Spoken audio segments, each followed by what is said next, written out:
ओम शांति। आज सुनते हैं प्यारे बाबा की 30 जून की मुरली से दिल में छपने वाली गहराई की बातें। आज की मुरली में बाबा ने कितना अच्छा कहा है कि बच्चे, अरे जांच तो करो हम किस प्रकार का फूल बने हैं, सतो प्रधान फूल बने हैं। हमारे में परिवर्तन आता जा रहा है, कहीं बदबुए तो नहीं है। बाबा को कहते हैं, बाबा हम लक्ष्मी नारायण की तरह बने। तो बच्चे, गुलाब का फूल बनना होगा, तुम्हारे मुख में गुलाब। आज बाबा ने कहा, दुख में सुमरण सब करें, सुख में करे ना कोई। जो सुख में सुमरण करे तो दुख काहे को होए। अर्थात हर वक्त बाबा की याद में लगा रहना चाहिए। आफतों के टाइम ही याद नहीं करो, हर समय करो, तो उससे फिर आफतें आएंगी नहीं। बाबा ने कहा, देखो गाते हैं ना, मूत पलीती कपड़ होए, ले साबन लइए ओ तोए, पर ये मत पापा दे संग, ओ तो पेनावा दे रंग। श्री गुरु ग्रंथ साहिब जी की ये वाणी की तुक है।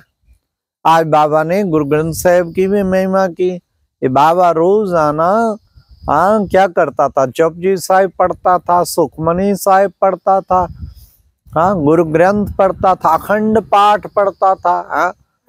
मंदिर में पटका बैठ के, छोटी उम्र में ही पटका बैठ के रहता था। इंचार्ज बना दिया था, सारी चार्ज मंदिर की दे दी थी। आज बाबा ने कितना अच्छा अपने अनुभव सुनाए, शेयर किए। क्या मतलब है कि जब मूत पलीती कपड़, जब विकारों से सारे आत्मा रूपी कपड़ और शरीर भी पतित बन जाता, तब आते हैं बाबा, आके फिर ज्ञान साबुन से ले साबुन लइए हो तो उसको धो देते हैं। फिर आज बाबा ने कहा कि बच्चे, तुम हो रूप बसंत, ये आत्मा भी रूप बसंत है। तो बच्चों को अपने को आत्मा समझना है, और बाबा भी रूप बसंत है। फिर बाबा ने कहा, बाबा दुख हरता सुख करता है। वो सबको सुखी करने के लिए आया, तो दुख काहे को देगा, वो तो सबके दुख दूर करने के लिए आया है। फिर बाबा ने कहा, बाबा बागवान भी है, तो बाबा माली भी है, और तुम फूल यहाँ पर बैठे हो। बागवान, कितना बड़ा बागवान है वो। माली, फिर माली भी है। तो बागवान है, माली भी है। सारे बगीचे उसके हैं। देखो बच्चे, कहते हैं गार्डन ऑफ फल्ला है। वहां पाकिस्तान में आता था ना, वो मुसलमान कहते थे अल्लाह का बगीचा है, ये अल्लाह का बगीचा है। अभी बन गया गार्डन ऑफ रावण, कांटों का जंगल। फिर बाबा बनाने जा रहे फूलों का बगीचा। आज बाबा ने कहा कि बच्चे, बाबा को अकाल मूर्त कहते हैं। बाबा ही अकाल मूर्त नहीं है, तुम आत्माएं भी अकाल मूर्त हो। काल तुम्हें खा नहीं सकता, आत्मा तो अजर अमर अविनाशी है ना। फिर बाबा ने कहा, एक ड्रामा देखो बच्चे, कितना सुंदर बना हुआ है। ये खेल बना हुआ है, इसलिए बच्चे इसमें मूंझने की जरूरत नहीं है, तुम्हें कभी भी मूंझना नहीं है।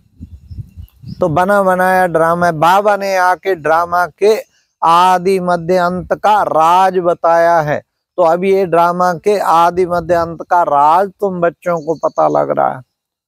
फिर बाबा ने कहा, महादानी बनना है। कैसे बनना है? ज्ञान रत्नों का दान करके, दूसरों को बाबा का ईश्वरीय ज्ञान सुना के तुम बच्चों को महादानी बनना है। पढ़ाई पढ़नी भी है और औरों को पढ़ानी भी है। ये पढ़ाई है बच्चे, तुम्हारी पढ़ाई कितनी अच्छी है, जितने पढ़ते रहो, पढ़ाते रहो। फिर बाबा ने कहा, माया के तूफानों से बच्चे डरना नहीं है। कहीं माया के तूफान जो है बहुत आते हैं। अब बाबा का बनेंगे, बड़े उल्टे सुल्टे गंदे पंदे विचार चलने शुरू हो जाएंगे। अरे डरना नहीं है बच्चे, घबराना नहीं है, मुकाबला करना है और विजयी बनना है। माया जीत बन के दिखाना है। रोक नहीं सके तूफान भला माया, उन्हें क्या रोकेगी जिनका नाविक भगवान हो।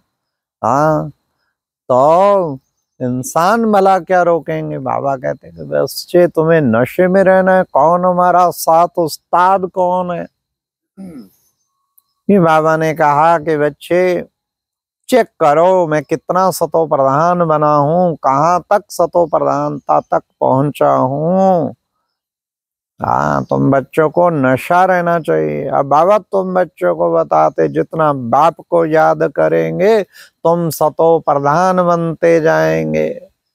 आज मम्मा की भी पॉइंट आई, मम्मा कितनी योग मूर्त थी, योग निष्ठ थी, मन मना भाव का स्वरूप थी, उसको देखते ही औरों का योग लग जाता था।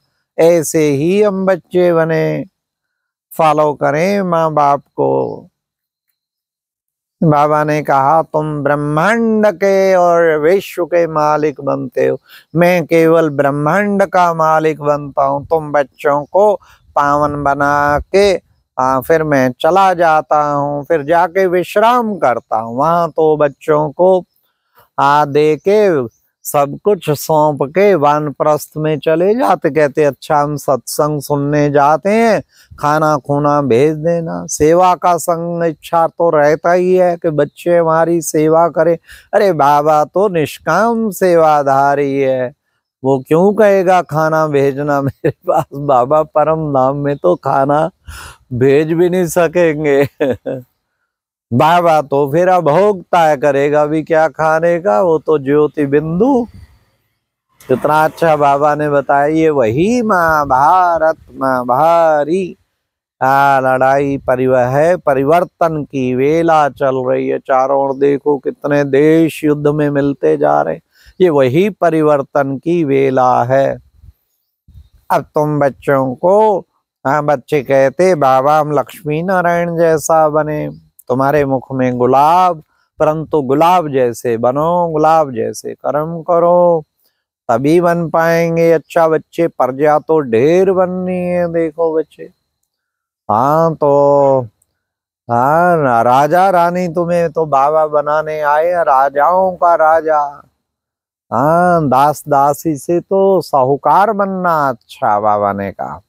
तो लक्ष्मी नारायण सतयुगी दुनिया कितना सुखमयी दुनिया है, वहां किसी प्रकार का दुख होगा नहीं। इसलिए ऐसी दुनिया में चलने के लिए बच्चों को पुरुषार्थ करना है। बाबा ने कहा भारत जैसा पवित्र खंड कोई होता नहीं, पैराडाइज बहिष्ठ भी उसको कहा जाता है। तो आज की मुरली में वरदान था क्या कि बाबा ने कहा दृढ़ संकल्प दो रूपी, दृढ़ संकल्प द्वारा कमजोरियों रूपी पर्वत को समाप्त करने वाले समर्थी स्वरूप बाबा कमजोरियों का पर्वत बन गया ना।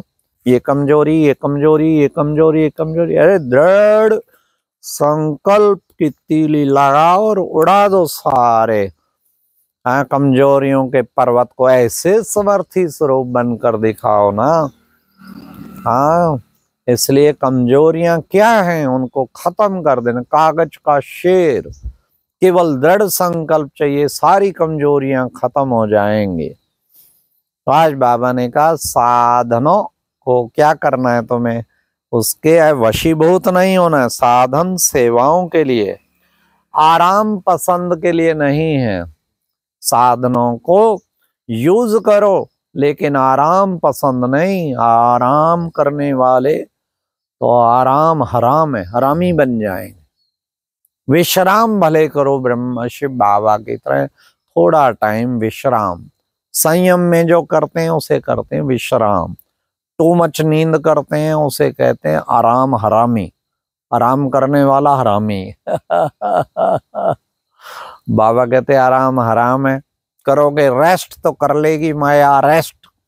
इसलिए साधन को सेवा में लगाओ, साधन सेवाओं के लिए, ना कि आपके आराम पसंदी के लिए।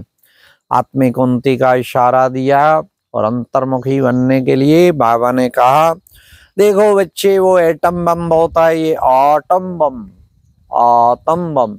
एटम बम से भी हाँ, कितना दूर तक उसका इफेक्ट पड़ता है, ऐसे आत्म बम प्रत्यक्ष करो। अच्छा, ओम शांति। ये थी आज की मुरली से दिल में छपने वाली गहराई की बातें। ओम शांति।